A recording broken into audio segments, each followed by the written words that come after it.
Halo semuanya, aku Demala Sagita Fitri dari Manajemen Keuangan Negara 110. Di sini aku akan ngebahas soal ujian akhir semester tahun 2023-2024 mata kuliah Bahasa Indonesia. Baik, kita ke nomor 1 soalnya. Penulisan bagian pokok surat dinas berikut ini yang benar ialah. Jadi nomor 1 ini adalah bab penulisan surat dinas, unsur hal. Pada opsi A, B, C, dan D terdapat dua bentuk, yaitu penulisannya hal dan perihal. Yang benar penulisannya itu adalah hal ya teman-teman, bukan perihal. Selain itu ada juga perbedaan di bagian kerjasama, ada dua bentuk yaitu digabung sama dipisah. Nah yang benar itu kerjasama dipisah, kenapa? Jadi penjelasannya seperti ini, ketika ada dua unsur gabungan kata yang masing-masing katanya dapat diberi imbuhan, maksudnya gini, bekerja, atau sama itu bisa dikasih imbuhan bersama. Nah, karena dua-duanya itu bisa diberi imbuhan, jadi penulisannya itu dipisah. Dari sini kita tahu bahwa yang benar itu adalah opsi D. Nomor 2, ini tentang penulisan unsur tanggal pada surat dinas. Salah satu ciri surat dinas itu pada penulisan tanggalnya tidak disertakan lokasinya. Kenapa? Karena pada kop suratnya itu sudah tertera di mana lokasi surat dinas tersebut. Jadi poin A, B itu salah dan poin D juga salah karena penulisan bulannya itu harus ditulis. Jadi yang benar adalah opsi C. Baik, nomor 3 ini tentang penulisan unsur lampiran. Jadi pada penulisan lampiran itu tidak diperkenankan ditulis dengan bentuk numerik angka seperti opsi C dan D ya. Jadi harus ditulis katanya 3 berkas, 2 berkas. Nah, dan untuk penulisannya itu diawali dengan masing-masing huruf kapital. Jadi yang benar adalah opsi B. Nomor 4 ini terkait penulisan unsur alamat surat. Pada opsi B tertulis kepada yang terhormat. Ini merupakan penulisan yang salah karena tidak perlu menggunakan kepada. Kemudian di opsi C tertulis yang terhormat Bapak Direktur. Ini juga merupakan penulisan yang salah karena tidak perlu menggunakan sapaan Bapak atau Ibu. Untuk opsi A dan D sudah benar, yang terhormat Dr. Paramita. Kemudian kita lihat dari alamatnya. Pada opsi D diberikan preposisi atau kata depan di. Ini merupakan penulisan yang salah karena nama kota cukup ditulis namanya saja seperti Bandung, Jakarta, dan Jakarta Pusat, dan opsi yang tepat adalah opsi A. Nomor 5 terkait penulisan kalimat pada lampiran. Lampiran merupakan dokumen tambahan. Pada opsi A, B, dan D tidak menerangkan bahwa ada dokumen tambahan pada surat tersebut. Jadi opsi yang benar itu adalah opsi C karena di sini diterangkan bahwa ada dokumen tambahan berupa 2 eksemplar buku. Jadi opsi yang benar adalah opsi C. Nomor 6 adalah bab bentuk kata. Pada opsi A terdapat kata mengkoordinir yang merupakan bentuk tidak baku dan bentuk yang baku adalah koordinasi. Kemudian pada opsi B terdapat awalan meng yang bertemu dengan kata kalkulasi. Pada awalan meng ketika bertemu dengan kata yang berawalan K, P, T, atau S, maka huruf tersebut harus luruh ya teman-teman. Jadi yang benar adalah mengalkulasi. Kemudian pada opsi C terdapat kata mensukseskan.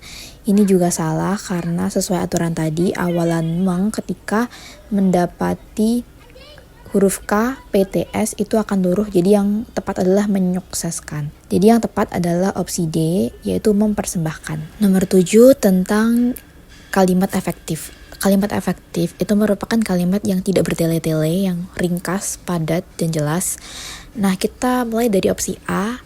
Di sini terdapat 2 kata yang boros, yaitu kata sudah datang dan sejak dari. Jadi, bentuk yang benar yaitu kita dengan menghilangkan kata datang dan dari. Jadi, kalimatnya adalah dia sudah di kantor sejak pagi. Lalu untuk opsi B dan D ini memiliki kesalahan yang sama, yaitu kata seluruh dan segala itu sudah mencakup objek yang banyak. Jadi cukup satu aja, seluruh pegawai atau segala peraturan. Jadi opsi yang benar adalah opsi C, banyak nama mahasiswa tidak ada di dalam daftar hadir itu. Nomor 8, ini tentang kalimat penutup pada surat dinas. Pada opsi A, ini lebih sesuai digunakan untuk memberi penjelasan mengenai situasi atau keadaan dan tidak sesuai jika digunakan sebagai penutup surat dinas. Pada opsi B, ini kurang jelas maksud dan tujuannya karena terdapat kalimat sebelum dan sudahnya, jadi ini ambigu. Kemudian pada opsi C terdapat kata perhatiannya. Nya itu merupakan suatu kata yang merujuk pada orang ketiga. Sedangkan yang benar itu menggunakan kata ganti orang kedua seperti atas perhatian Bapak atau atas bantuan yang Bapak atau Ibu berikan. Jadi yang tepat adalah opsi D. Nomor 9 soalnya ialah memilih kalimat surat yang benar. Kita lihat di opsi A dan opsi C, itu seharusnya di sebelum kata membalas dan menindaklanjuti itu harus didahului oleh konjungsi atau kata hubung karena kalimat tersebut merupakan anak kalimat. Contohnya konjungsi untuk, jadi untuk menindaklanjuti, untuk membalas. Pada poin D, bahasa yang digunakan kurang formal. Nah, pada opsi D, ini kata-kata yang digunakan sangat padu dan terdapat keterangan jelas maksud dan tujuan membalas surat tersebut. Soal nomor 10 ini tentang penulisan kalimat pembuka surat dinas. Pada kalimat pembuka surat dinas itu harus diawali oleh subjek, di mana subjek tersebut mewakili instansi yang menulis surat. Jadi pada opsi A ini sudah jelas bahwa opsi A tidak tepat. Pada opsi B terdapat dua kesalahan, yaitu terdapat kalimat yang bertele-tele. Di sini dituliskan ada dua dalam, yaitu dalam hal pengembangan learning environment dalam. Jadi itu bertele-tele dan penulisan nama kegiatan itu harus diawali oleh huruf kapital di setiap katanya. Dan sama seperti poin D, ini seharusnya tidak setara jika setelah kami itu katanya adalah kata berharap. Dan penulisan nama kegiatannya juga tidak diawali oleh huruf kapital di masing-masing katanya. Jadi opsi yang tepat adalah opsi C. Selanjutnya nomor 11 soalnya adalah kalimat penutup surat dinas yang benar adalah, kita lihat satu persatu. Pada opsi A dan C terdapat kata gantinya, di mana seperti yang udah kita bahas tadi, bahwa kata gantinya itu merujuk pada orang ketiga, di mana pada surat dinas itu kata ganti yang digunakan harus merujuk pada orang kedua yang kita beri surat. Jadi kalimat yang benar itu seperti contohnya kerja sama bapak atau kerja sama ibu. Kemudian pada opsi D, ini kalimat yang digunakan terlalu bertele-tele karena menggunakan dua subjek, ada subjek kami di kalimat pertama dan di kalimat kedua, dan kalimat pada opsi D dapat dipadatkan lagi seperti pada opsi B yang benar, yaitu atas kerja sama Bapak kami ucapkan terima kasih. Nomor 12 yakni unsur surat bagian tembusan. Nah, pada tembusan ini tidak perlu lagi diawali kata kepada yang terhormat, Bapak, ataupun yang terhormat. Jadi langsung misalkan Kepala Badan Pendidikan dan Kebudayaan.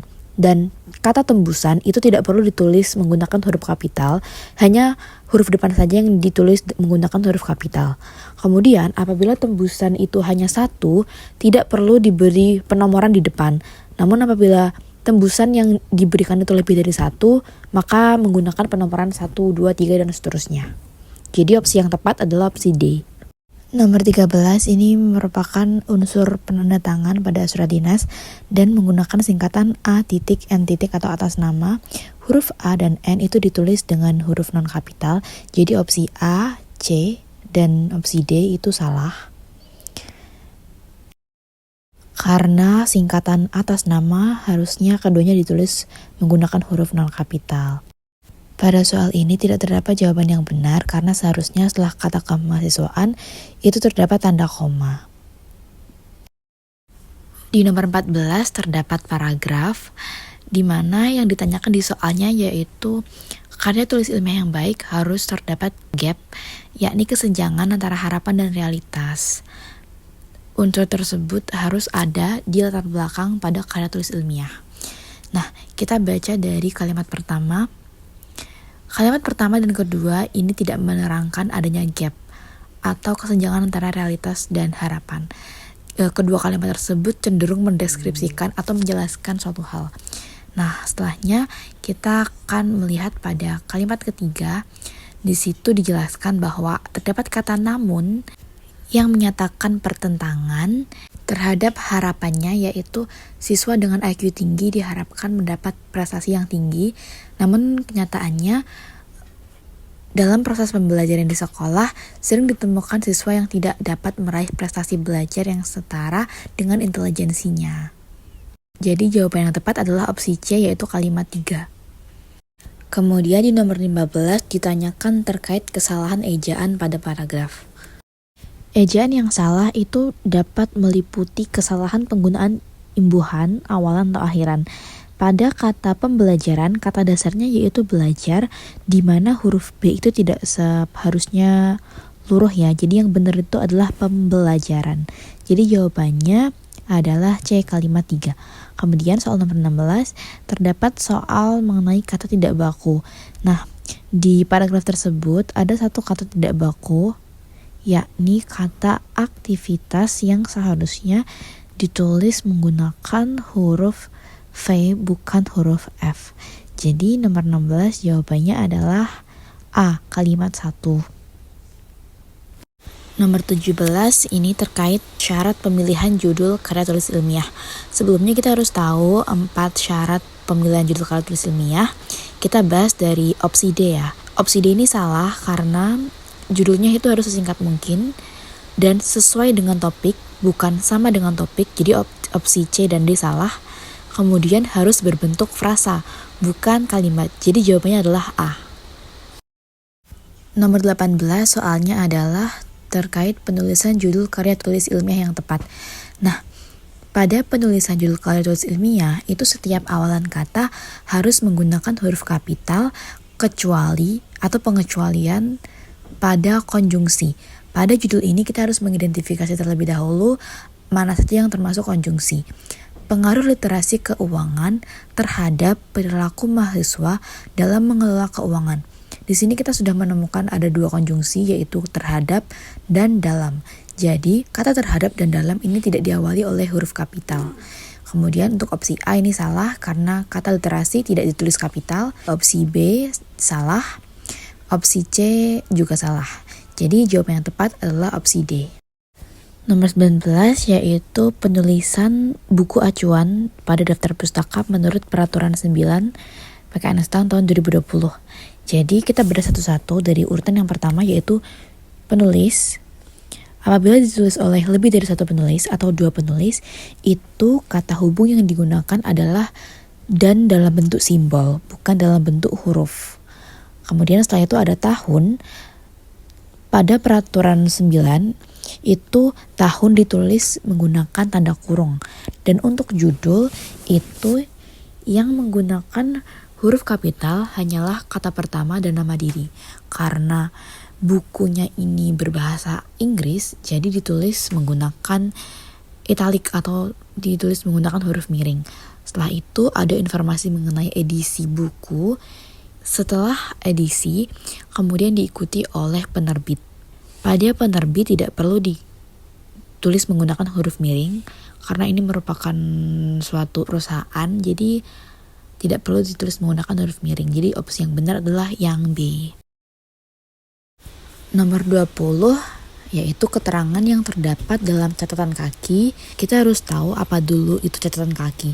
Jadi, catatan kaki adalah keterangan atau informasi tambahan yang disertakan pada bagian bawah halaman dalam teks. Biasanya itu digunakan untuk mengutip sumber pustaka. Nah, dari pengertiannya saja dapat kita simpulkan bahwa catatan kaki itu berasal dari sumber pustaka yang sudah kita tulis pada daftar pustaka. Jadi jawabannya adalah opsi A.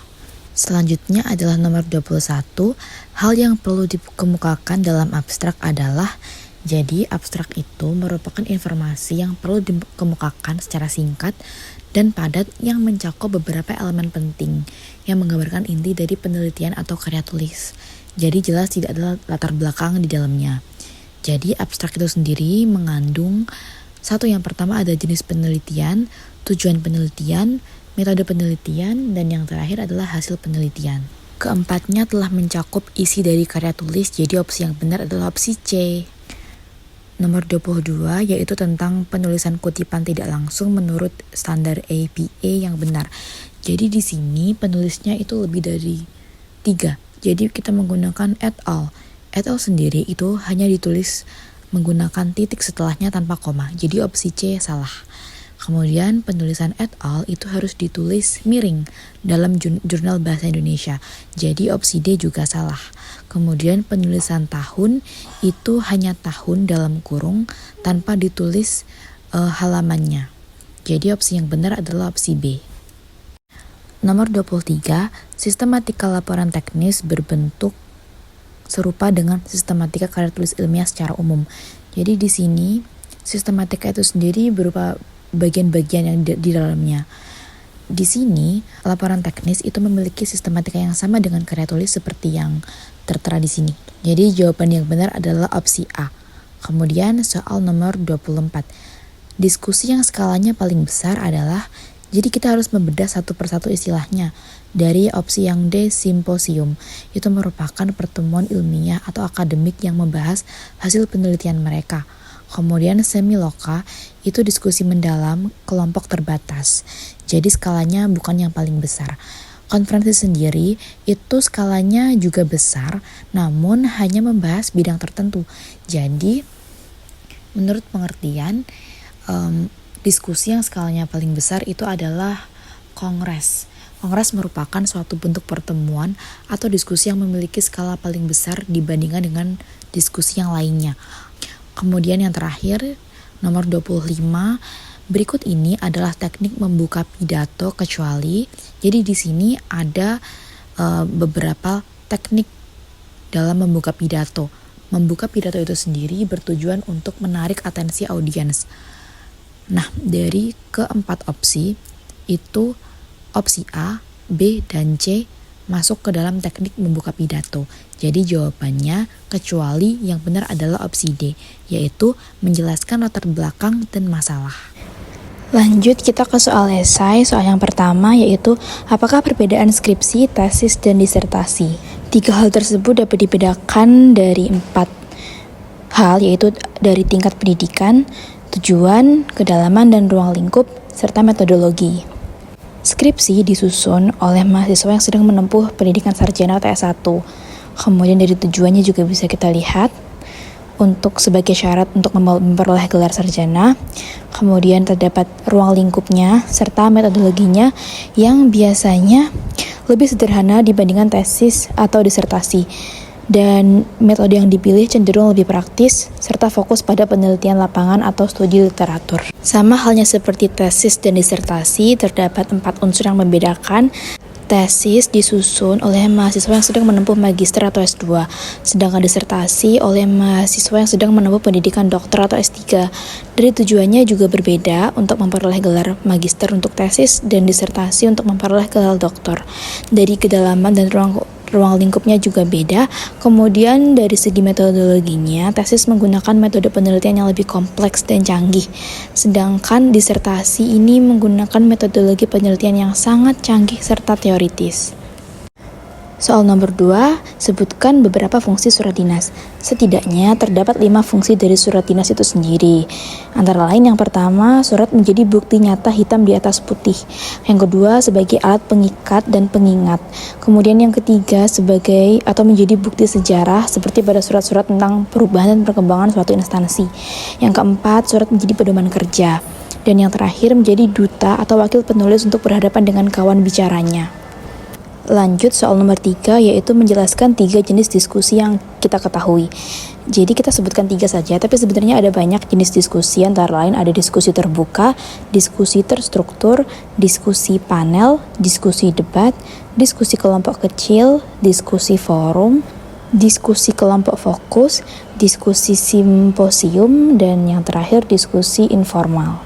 Soal nomor 4 yaitu apa saja unsur dalam bagian pendahuluan karya tulis ilmiah.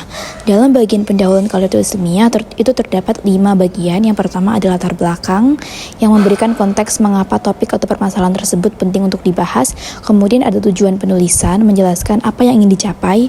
Ada ruang lingkup pembahasan, ada metode pengumpulan data, menjelaskan bagaimana data atau informasi yang diperlukan dalam penelitian atau penulisan diperoleh. Dan yang terakhir yaitu sistematika penulisan. Kemudian pada soal nomor 5, yaitu menyebutkan teknik membuka pidato. Setidaknya ada 8 teknik. Yang pertama, yaitu teknik salam atau sapaan, di mana diawali dengan sapaan seperti selamat pagi atau assalamualaikum warahmatullahi wabarakatuh. Kemudian yang kedua ada teknik mengutip kata-kata bijak atau pepatah. Ini diawali oleh kutipan dari tokoh yang terkenal di dunia atau tokoh-tokoh inspiratif. Kemudian yang ketiga, menggunakan teknik cerita atau anekdot. Anekdot dapat menghubungkan pembicara dengan audiens secara emosional dan membuat pidato terasa lebih personal. Kemudian yang keempat ada teknik pertanyaan retoris yang mengajukan pertanyaan sehingga dapat menggugah rasa penasaran audiens dan dapat memotivasi mereka untuk berpikir lebih dalam tentang topik yang akan disampaikan. Yang kelima yaitu teknik statistik atau fakta yang mengejutkan dengan menyebutkan salah satu fakta atau satu fakta mengejutkan seperti menggunakan kata tahukah Anda, tahukah kalian, dan lain sebagainya.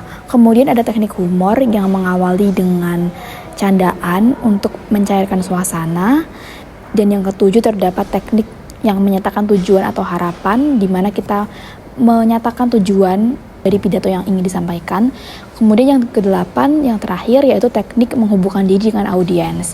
Teknik ini bertujuan untuk menciptakan kedekatan antara pembicara dan audiens. Sekian dari saya, terima kasih sudah menonton video ini. Sampai jumpa kapan-kapan.